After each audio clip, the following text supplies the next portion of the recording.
क्या लगता है ये जिस तरह से पूरा मामला डेवलप होता हुआ दिख रहा है, अब ये तो चलो ठीक है कि क्रूड, स्टॉक मार्केट, गोल्ड सबके रिएक्शन बहुत छोटे हैं और बहुत ज़्यादा नहीं है।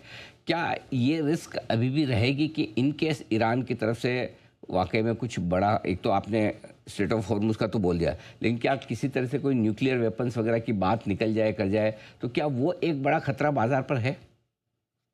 अनडाउटेबली अनिल भाई, हमारे लिए मिडिल ईस्ट तीन तरीके से इम्पोर्टेंट है। एक, हमारे बहुत सारे लोग वहां पे रहते हैं, काम करते हैं और रेमिटेंस भेजते हैं। वहां पे परिस्थिति खराब हुई, रेमिटेंस इनकम के ऊपर इम्पैक्ट आ जाएगा। दूसरा, क्रूड के सप्लाई और दाम।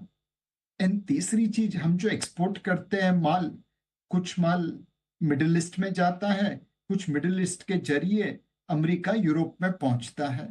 अगर वहां पे परिस्थिति बिगड़ती है तो शायद माल की आवन जावन के ऊपर इम्पैक्ट हो जाएगी और एक्सपोर्ट्स का मार्जिन कम हो जाएगा। तो रेमिटेंस, क्रूड एंड एक्सपोर्ट्स, ये तीन चीजें हमारी इकोनॉमी को एडवर्सली इफेक्ट कर सकते हैं अगर मिडिल ईस्ट अनस्टेबल रहा। एंड उस वजह से मार्केट उस चीज को डिस्काउंट करेगी।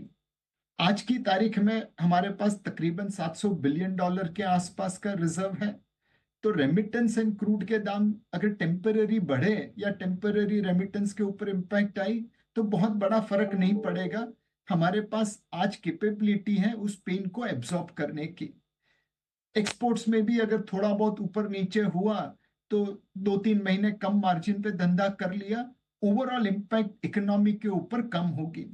ऑलमोस्ट आप ये कह सकते हैं कि इंडियन इकोनॉमी ने वैक्सीन ले ली है और अब कोविड का वायरस वापस घूम घूम रहा है, बट हम उसे मैनेज करने में, उसका मुकाबला करने के लिए सक्षम है।